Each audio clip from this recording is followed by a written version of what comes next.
Hello, hello, hello, hello. John Mason. How's everybody? Hope you're all well. Coming up this Monday is Memorial Day, where we, as we should and must, pay our respects to those in our armed forces who have given their lives for their country in combat. Sure, let's enjoy the beer and the grill and the hot dogs and all. But let's not forget what the day is about. Honoring our military dead. We have to do this. And particularly since our Commander-in-Chief and his minions do not see fit to show any respect to our military or anybody in it or who was in it. I'm thinking now of the incident where FBI Director Kash Patel, where they dig this guy up, went scuba diving or snorkeling, whatever, around the wreckage of the USS Arizona. That is the same USS Arizona which on December 7th, 1941, the Pearl Harbor attack the USS Arizona was sunk with everybody on board, over 500 Marines and sailors.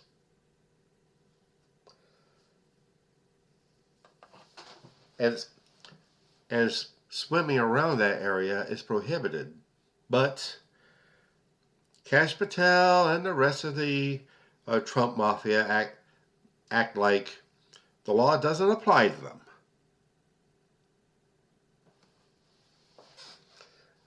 So, there's this quote by one Marine whose job it was to go underwater to plant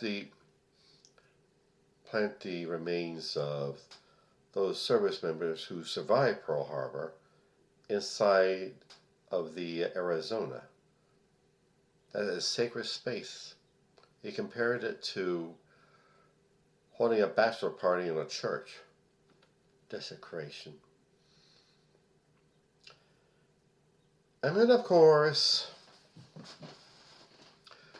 we have a Commander-in-Chief who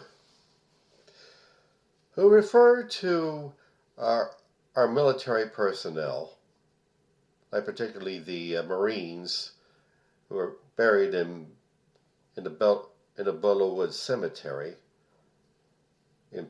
close to Paris, as suckers and losers. And he didn't want to step out of the helicopter to pay them his respects because it was raining and his hair might get messed up. He's messed up, but this is another story.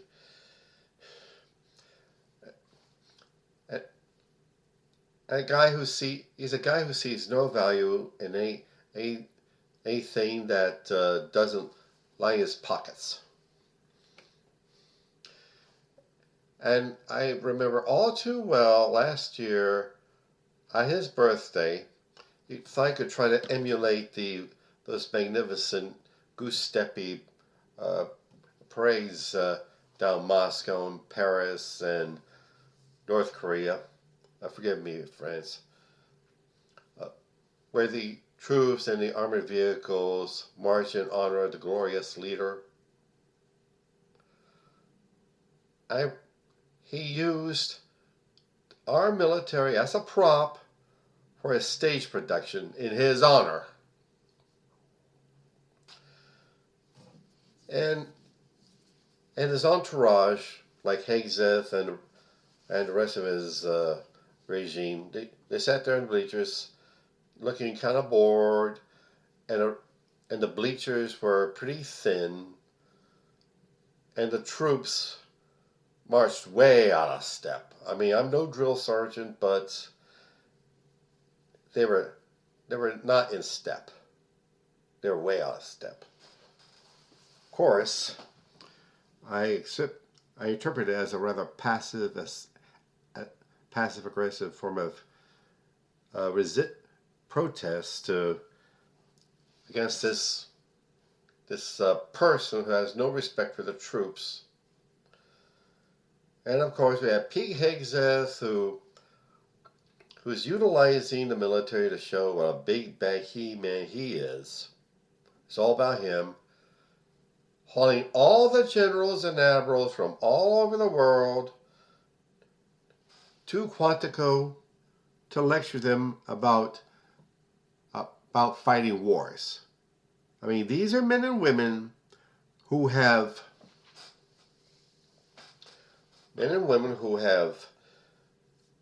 decades and decades of war fighting experience, and he's gonna teach them about how to be crazed killers. And Hicks is the same one who tried to white out, I use the term literally, any mention of people of color serving in the military, women serving in the military, LGBTQ people serving in the military as woke. Which means, and of course, as I will say for the millionth time, woke means you're paying attention to what the fuck's going on. You see the problems all around you. You're paying attention to the racism and the sexism and the class conflict. And it's real.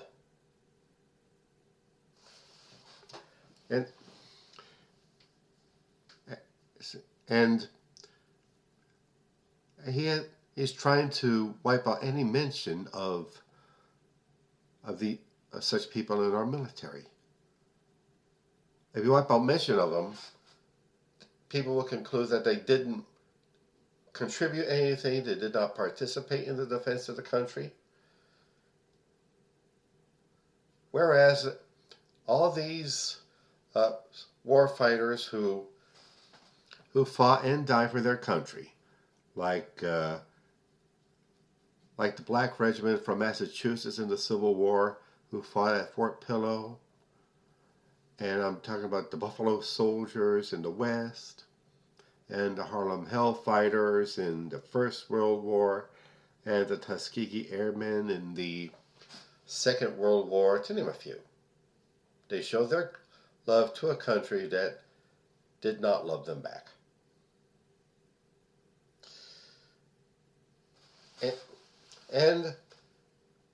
But see, our glorious commander-in-chief, forgive me,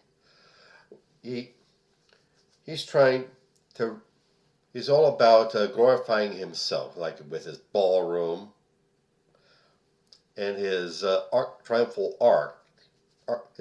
arch, which is going to be facing Arlington National Cemetery,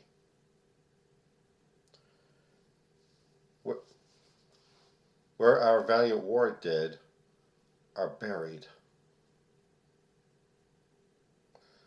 So, my friends, since our commander-in-chief and his cast of idiots will not pay a proper respect to our armed forces members who gave their lives for their country, it's up to us to do so.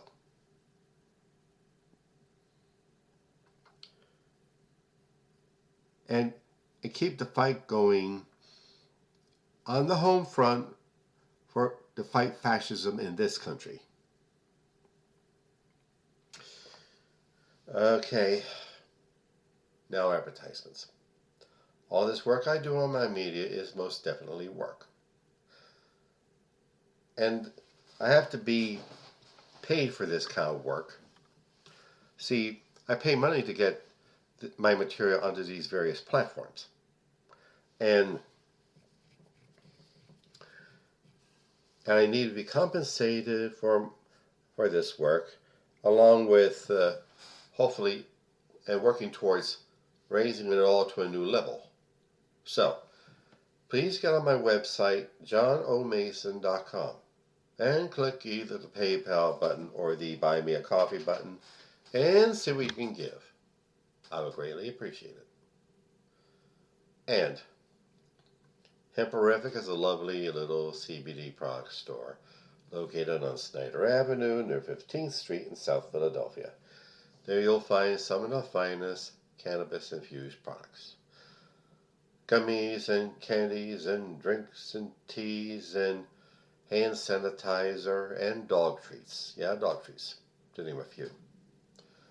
Look them up, please. HemperificLLC.com. And my beloved career and business coach, Michelle Snow.